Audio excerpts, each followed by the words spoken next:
Indian currency നോട്ടുകൾ പണത്തിന്റെ മൂല്യം നിലനിർത്തുന്ന വെറും കടലാസ് കഷ്ണങ്ങൾ മാത്രമല്ല, രാജ്യത്തിന്റെ സാംസ്കാരികവും ചരിത്രപരവുമായ പൈതൃകത്തിലേക്കുള്ള ഒരു നേർക്കാഴ്ച കൂടിയാണ്. എല്ലാ ബാങ്ക് നോട്ടുകളുടെയും മറുവശത്ത് അച്ചടിച്ചിരിക്കുന്ന ഈ ലാൻഡ്മാർക്കുകൾ രാജ്യത്തിന്റെ സമ്പന്നമായ ചരിത്രത്തിൽ നിന്നുള്ള ഐക്കണിക് ലാൻഡ്മാർക്കുകളെയും ഘടനകളെയും മനസ്സിലാക്കുന്നതിനുള്ള ഒരു ജാലകം കൂടിയാണ്. ഒഡീഷയിലെ കൊണാർക്ക് ക്ഷേത്രം മുതൽ കർണാടകയിലെ ഹംപി ശിലാരഥം വരെ ഇന്ത്യൻ രൂപ നോട്ടുകളിൽ നമുക്ക് കാണാനാകും. 10 രൂപ നോട്ടിന് പിന്നിൽ ഒഡീഷയിലെ പ്രശസ്തമായ കൊണാർക്ക് സൂര്യക്ഷേത്രത്തിന്റെ ചിത്രമാണ് നമുക്ക് കാണാനാവുക. ഹിന്ദു സൂര്യദേവന് സമർപ്പിച്ചിരിക്കുന്ന ഈ ക്ഷേത്രം 13-ാം നൂറ്റാണ്ടിൽ ഗംഗാ രാജവംശത്തിലെ കിഴക്കൻ ഗംഗാ രാജവംശത്തിലെ നരസിംഹദേവൻ ഒന്നാമൻ നിർമ്മിച്ചതാണ്. കലിംഗ രാജവംശത്തിന്റെ വിശദമായ കൊത്തുപണികളുള്ള ഒരു വലിയ രഥത്തിന്റെ ആകൃതിയിലാണ് ഇത് നിർമ്മിച്ചിരിക്കുന്നത്. 2018 ജനുവരി 5-നാണ് RBI ഈ കറൻസി നോട്ട് അവതരിപ്പിച്ചത്.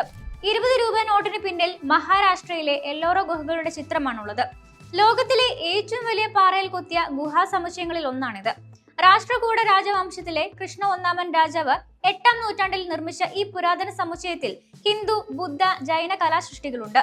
ഒറ്റപ്പാറയിൽ നിന്ന് നിർമ്മിച്ചതാണിത്. 2019 ഏപ്രിൽ 26-നാണ് RBI ഈ നോട്ട് അവതരിപ്പിച്ചത്. കർണാടകയിലെ ഹംപി രഥത്തിന്റെ ചിത്രമാണ് 50 രൂപ നോട്ടിൽ കാണാനാവുക. ചരിത്ര പ്രാധാന്യമുള്ള ഈ സ്ഥലം വിഠല ക്ഷേത്രത്തിന്റെ ഭാഗമാണ്. 16-ാം നൂറ്റാണ്ടിൽ വിജയനഗര രാജാവായ കൃഷ്ണദേവരായരാണ് ഈ രഥം നിർമ്മിച്ചത്. 2017 ഓഗസ്റ്റ് 18-ന് RBI നോട്ട് അംഗീകരിച്ചു. വിഠല ക്ഷേത്ര സമുച്ചയത്തിന്റെ അവശിഷ്ടങ്ങളിൽ സ്ഥിതി ചെയ്യുന്ന പ്രശസ്തമായ ശിലാരഥമായ ദ്രാവിഡ വാസ്തുവിദ്യയുടെ മികച്ച ഉദാഹരണം കൂടിയാണിത്. 100 രൂപ നോട്ടിന് പിന്നിൽ ഗുജറാത്തിലെ റാണി കി വാവിന്റെ ചിത്രമാണുള്ളത്. 11-ാം നൂറ്റാണ്ടിലെ സോളങ്കി രാജവംശത്തിലെ ചൗലൂക്യ രാജാവായ ഭീമൻ ഒന്നാമന്റെ ഭാര്യയായ ഉദയമതി രാജ്ഞിയാണ് പുരാതനമായ ഈ പടിക്കിണർ നിർമ്മിച്ചത്. തലകീഴായി രൂപകൽപ്പന ചെയ്ത ഇത് ജലസംരക്ഷണത്തിന്റെ പ്രാധാന്യമാണ് എടുത്തു കാണിക്കുന്നത്. 2018 ജൂലൈയിൽ RBI നോട്ട് സ്വീകരിച്ചു. 200 രൂപ നോട്ടിൽ മധ്യപ്രദേശിലെ സാഞ്ചി സ്തൂപത്തിന്റെ ചിത്രം കാണാം.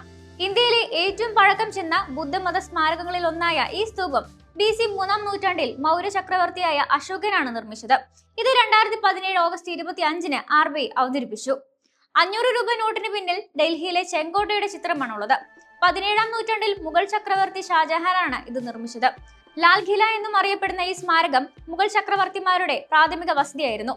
ഇന്ത്യയുടെ ആദ്യ പ്രധാനമന്ത്രി പണ്ഡിറ്റ് ജവഹർലാൽ നെഹ്റു 1947 ഓഗസ്റ്റ് 15-ന് ബ്രിട്ടീഷുകാരിൽ നിന്ന് ഇന്ത്യ സ്വാതന്ത്ര്യം നേടിയതിന്റെ ചരിത്രപരമായ സ്വാതന്ത്ര്യ പ്രസംഗം നടത്തിയത് ഇവിടെ വെച്ചാണ്. 2016-ലെ നോട്ട് അസാധുവാക്കൽ 1000 രൂപ നോട്ടുകൾ നിരോധിച്ചിരുന്നു. അതിനുശേഷം 2000 രൂപയുടെ പുതിയ കറൻസികൾ പുറത്തിറക്കി. ഇന്ത്യ അഭിമാനിക്കുന്ന ഒരു സുപ്രധാന നേട്ടത്തിന്റെ ചിത്രം ഇതിൽ ഉൾപ്പെടുത്തിയിരുന്നു. ഇന്ത്യയുടെ ആദ്യത്തെ വിജയകരമായ ചൊവ്വ ദൗത്യമായ മംഗൾയാനാണത്.